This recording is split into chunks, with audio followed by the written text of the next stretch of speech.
Okay, so last two videos definitely rants. One was about a bad book, one was about an atrocity that's happening right now. So I decided I'm going to go ahead and give a little review on a book that I actually really like. It's called Wolf Moon, and it's by Charles de Lint. If you haven't read it, I do suggest reading it. It follows the story of a man named Kern, and it's definitely a Beauty and the Beast romance type thing. And Kern is a werewolf who was born a werewolf. He was not made into a werewolf. But he didn't know he was a werewolf until he hit puberty and had his first shift. He kept it a secret for a little while. Parents found out, chased him out of the house, and he basically just kept running and wandering. And the book actually starts out and he is running from a harper. Harpers in this universe are magical. They use their harps to cast spells, and this one was hunting Kern. He used his harp to summon a beast-like thing that I can't really pronounce the name of. I'm not gonna try. But Kern gets away, falls into a stream, and these two little creatures called Kimyon, Kimeyn, Kimyon, I think. They find him on the shore, and they're like, "Oh, it's a naked guy." They're kind of like this world's hobbits. I really think he was actually inspired by Tolkien and Robert Jordan. But they're like this world's hobbits. They find him and they go, "Well, we can't just leave him here." And they fight about it. They're two brothers. They fight about it a little bit. And in the end, they decide, okay, well, we'll take him to the inn called the Inn of the Yellow Tinker. And they take him there, leave him on the shore, and the character Watt finds him. And Watt is kind of a little... He's a simpleton. He was abandoned at the inn by his parents when they decided not to pay. And he finds him, he's yelling, and then Ainsley, the inn owner's niece, comes out, and at first she thinks Watt did something, but then she's like, no, you didn't do anything. I know you didn't, because he's just a sweet guy. He's just this really, really sweet guy. He's just simple. And they take Kern into the inn and patch him up. And when he wakes up, he's kind of like, oh, like wild man type thing. Because he doesn't know where he is. The last thing he remembers is falling into a river to get away from someone that was trying to kill him. And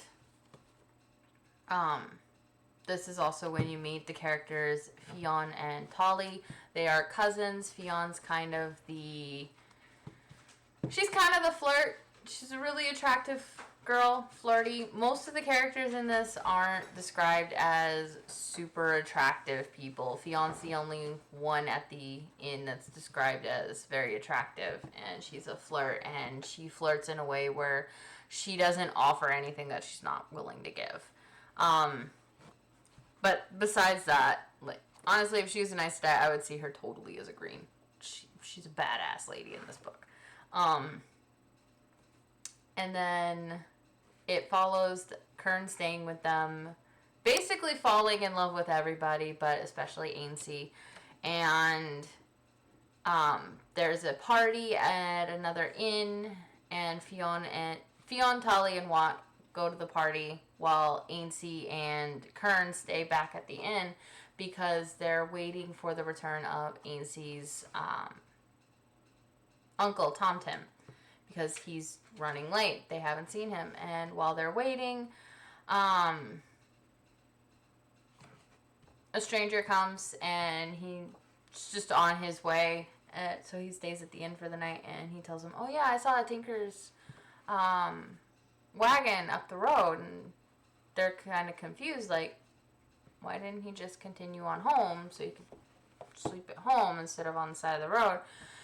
So Kern offers to go and see what's going on. And when he gets there, Tom Tim has basically been mugged. His wagon is burning. Four bandits are trying to like steal his money and stuff. They're like, we saw more gold. We know we did. And he's like, that's all. Like, what you have is all I have. And like, these guys like stripped him naked and tied him up and were abusing him. Not in that way, but they're beating him up. And so Kern takes charge. Like, Kern uses his wool. Like, he kind of like does a half shift type thing because his main goal is to scare them in a way that they never come back. And he ends up killing 2 people, and it's the first time he's ever killed anybody in that form, so it kind of fucks him up a little bit. But he gets better. He doesn't let it stop him. He gets better, gets his he shifts back, gets his clothes, helps out Tom Tim. Really hopes Tom Tim doesn't remember anything because like he's trying to keep this a secret. He's trying to keep what he is a secret because he's basically falling for the entire family at the end because even though they're not all related by blood, they are a family, and he's really growing attached to them, and he doesn't want to lose that, and salvages what he can of Tom Tim's things, and then they go back. The Tom Tim's horses bolted. When all of a sudden this werewolf comes out of nowhere, they're like, bolt. And they're walking back and they run into the others, and the others are like, the horses came back. And they see Tom Tim and they're like, holy shit! But everybody gets there and they get safe. And later, Kern finally they're asking Kern, like, what happened? Tolly, Fion's younger cousin, he's going off and he's just like, oh, that's so cool, how'd you do it? And Kern's glossing over a lot of it, just like, yeah, 2 guys died, 2 guys got away, Tom Tim's safe. Like, he's glossing over it, he doesn't want to think about it. So he changes the subject to the party, and they're like, oh yeah, there was this Harper and he was really good, and Kern's just like, Harper? Like, it kind of scares him because he doesn't know if it's the Harper that tried to kill him at the beginning of the book or if it's a different Harper. And he kind of puts it out of his mind. And they continue on with everything. And the story is kind of on the short side. I mean, it's only 245 pages. Like, it's a small story, but it's a good story. So he goes through, they're getting ready for winter. That was one reason why they were worried about Tom Tim being late, is winter was coming. The passes would be snowed over. They didn't want to worry about him being locked out of the valley without getting home. But, I know I say a lot. They're getting ready for winter, and Tom Tim's healing. Then it comes to the point where everything's ready. They decide, hey, we'll close down the inn and decide... No. They go to the party again before everything's done. But there is a night where they decide to close down the inn and go and see the Harper. With everybody going to see the Harper. So they go.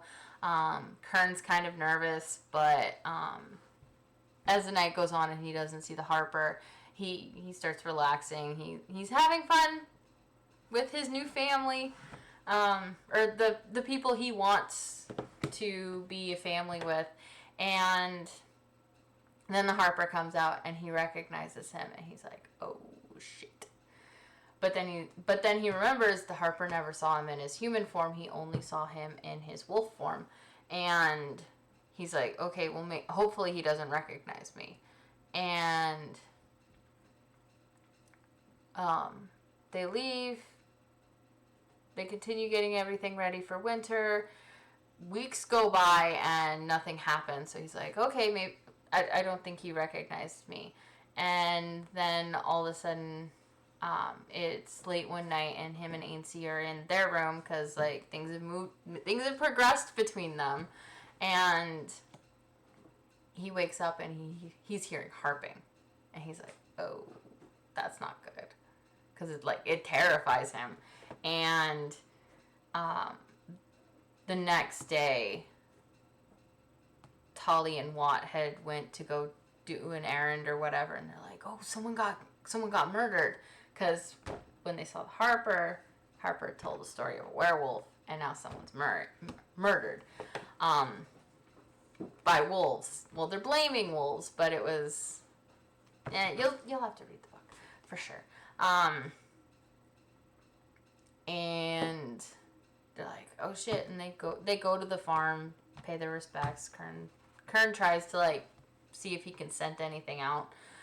He doesn't see anything, but when they return, Harper's at the inn, and he's like, oh shit.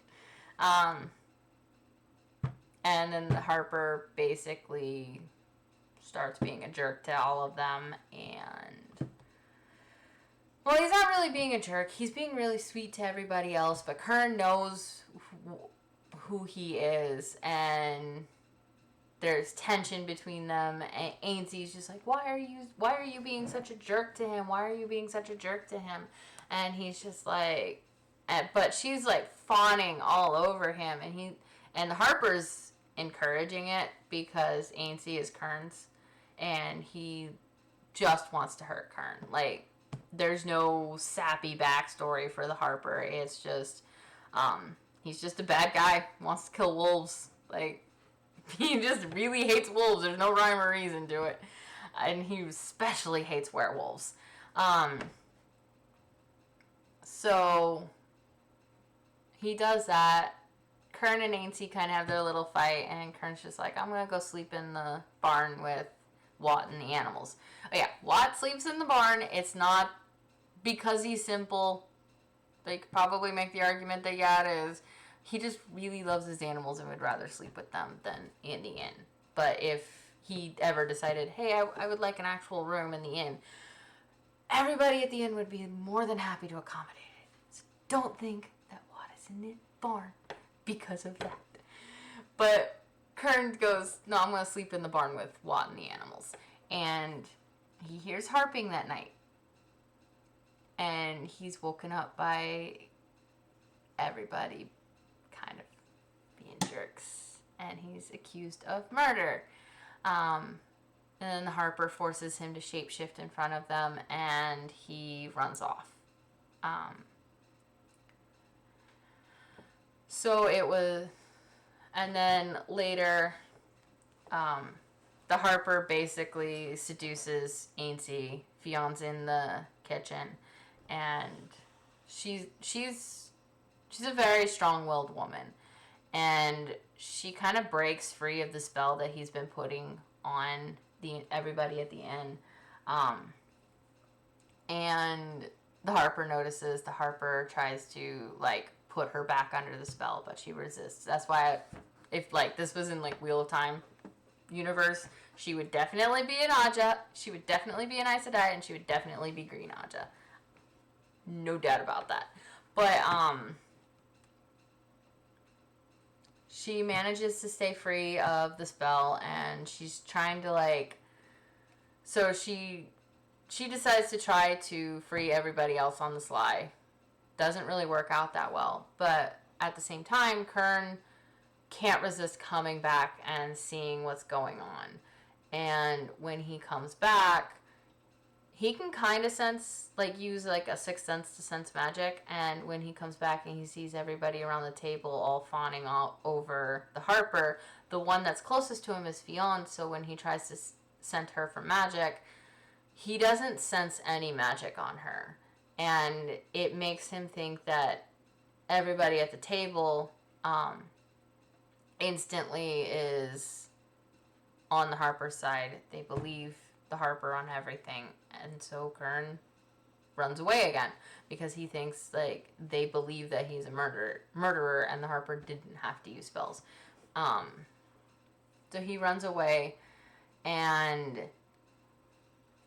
Fionn is having troubles trying to break everybody else from the spell, and the Harper is trying to figure out why Kern hasn't come back. So he does like an astral projection type thing to go and talk to Kern, and it's just basically a nee, I have your family. If you don't come back and play my game, I'm gonna just murder them all. Basically what he tells Kern. And Kern's just like, well, they don't care about me, why should I? And then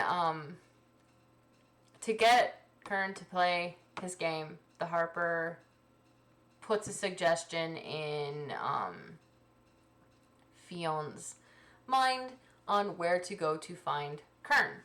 She goes, she finds Kern, she talks to Kern, and she's just like, I broke free. Like, we need you. We need you to help us. And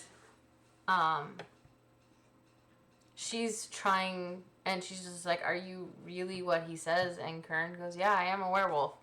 And it's a really emotional thing, and like they grow closer together as friends, and Kern agrees, okay, yeah, I will come and I will help you guys, because he really does love this family. And they go, they have their climactic battle with the Harper, and they actually manage to win. Fionn is hurt because they both realize that they need to destroy the harp, and they'll destroy most of the Harper's power. And Fionn is the one that actually ends up destroying it. It like does a backwash of power, and she ends up hurt. And then there's one part where Kern's about to shapeshift and take down the Harper, and Ainsley goes, no, don't do that. I don't know if I could accept you if I saw you in your wolf form and you killed someone. It's not that she can't accept him as a werewolf. It's that she doesn't know if she would be able to if she saw something like that. So, but they do end up winning, and Kern gets his family, and the whole story is definitely a Beauty and the Beast-esque romance, but it's more along the lines of Kern learning to accept himself and others learning to accept him as well. And it's also fighting for your family. It's definitely a good book, definitely worth a read. Especially if you like Beauty and the Beast type romances, definitely worth your time. It's an older book. I read it back in high school.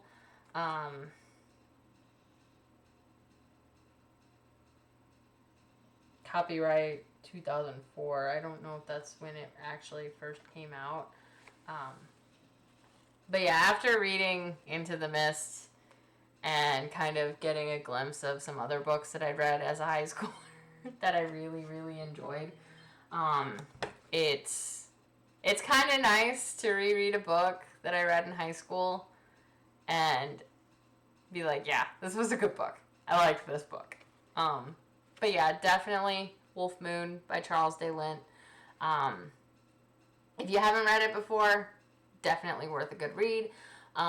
If you have read it before and you like it, comment down below. But I will definitely try to see you in the next one, and I will definitely try to do more videos where I'm not ranting about my favorite things being destroyed. But yeah, definitely read this book. It's so good. You will love it. You will love it. Especially if you like romances. But see you in the next one. Bye-bye.